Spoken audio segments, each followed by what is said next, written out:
பூவளத்தூரில் 31ஆம் ஆண்டு ஸ்ரீ கிருஷ்ண ஜெயந்தி விழா மற்றும் உரியடி உற்சவ விழா.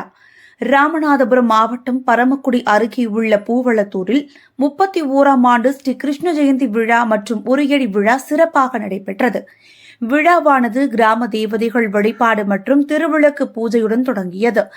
தொடர்ந்து யாதவ சமுதாய கொடியேற்றி மாணவர்களின் விளையாட்டுப் போட்டிகள் நடைபெற்றன. மாலை 5 மணி அளவில் உரியடி உற்சவம் நடைபெற்றது. இதனை கிராம பொதுமக்கள் ஏராளமானோர் கலந்து கொண்டு சிறப்பித்தனர். அதனைத் தொடர்ந்து கீதை தந்த கண்ணன் அன்னப்பேரில் வீதி வலம் வந்தார். வீதி வலம் வந்த கண்ணனுக்கு கிராம மக்கள் சிறப்பான வரவேற்பு அளித்தனர்.